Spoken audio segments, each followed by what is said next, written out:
Assalamualaikum warahmatullahi wabarakatuh. Perkenalkan, nama saya Isni Wayuni dengan NIM 182300021. Di sini saya akan melanjutkan tugas seminar akuntansi keuangan dengan judul Sesio Environment Accounting. Di sini dengan dosen Febriandi Ananda SE MSI. Dan di sini saya akan mengambil sebuah artikel dengan judul Properti Distribusi dan Transformasi Rasio Keuangan di Lingkungan Akuntansi yang Berbeda. Nah, mari kita lanjutkan pembahasannya.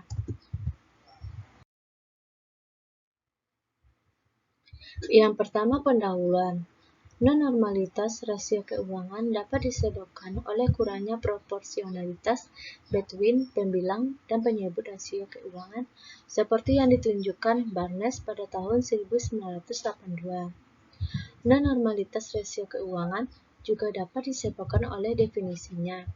Beberapa rasio keuangan seperti rasio cepat dan rasio saat ini dibatasi lebih besar dari 0 dan beberapa rasio seperti ekuitas terhadap total rasio modal memiliki batas atas 100%.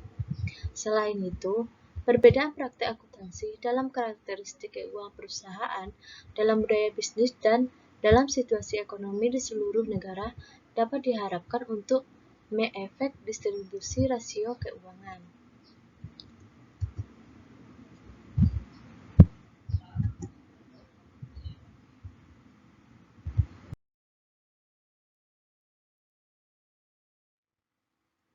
Yang kedua, kasus. Faktor yang terkait erat dengan sistem hukum adalah apakah negara ini bank-oriented atau berorientasi pasar. Di negara yang berorientasi bank, penyedia keuangan tradisional adalah lembaga keuangan alih-alih investor swasta. Perusahaan biasanya memiliki hubungan yang sangat dekat dengan hanya satu bank dan semua modal yang dibutuhkan dinaikkan dari bank kasus ini. Oleh karena itu, bank memiliki akses langsung ke informasi perusahaan. Akibatnya, kebutuhan akan laporan keuangan yang dipublikasikan kecil karena perusahaan tidak perlu mengakses pasar untuk meningkatkan modal. Sebaliknya, di negara-negara yang berorientasi pasar, penyedia utama ibu kota adalah pasar modal. Oleh karena itu, perusahaan menarik investor yang tidak memiliki akses langsung ke informasi seperti perusahaan. Faktor terakhir adalah apakah akuntansi jika dipengaruhi oleh perpajakan. Dapat diharapkan bahwa di negara-negara dengan hubungan dekat antara akuntansi dan perpajakan aktual digunakan untuk memanipulasi penghasilan untuk keperluan perpajakan. Provide detailed information on the differentiation the institutional factors.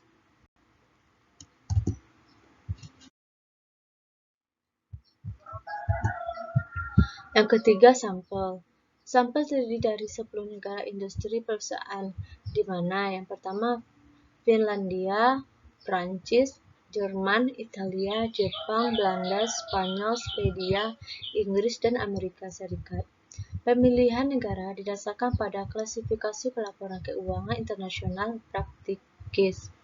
Negara-negara yang dipilih mencakup semua kelas yang berbeda dalam klasifikasi ini. Selain itu, ada bukti tentang adanya perbedaan dalam praktik akuntansi di seluruh negara.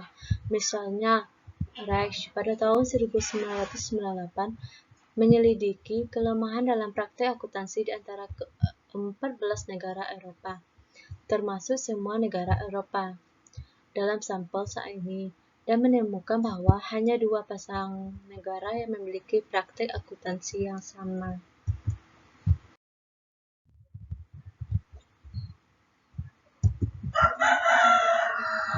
Yang keempat, analisis data. Sehubungan dengan momen ketiga dan keempat, statistik menunjukkan 3 kelas distribusi rasio keuangan. Yang pertama terdiri dari rasio profitabilitas yang menunjukkan kurtosis positif tetapi tidak ada pola kecondongan yang jelas. Kelompok rasio kedua dengan batas bawah menunjukkan kecondongan positif dan kurtosis yang jelas. Kelompok ketiga hanya mencakup rasio IC dengan batas bawah dan atas yang menunjukkan kecondongan negatif dan kurtosis.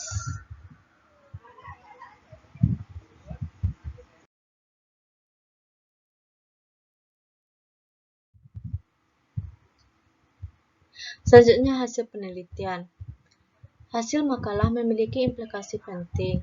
Yang pertama, transformasi daya Cox secara substansional dapat meningkatkan normalitas rasio keuangan.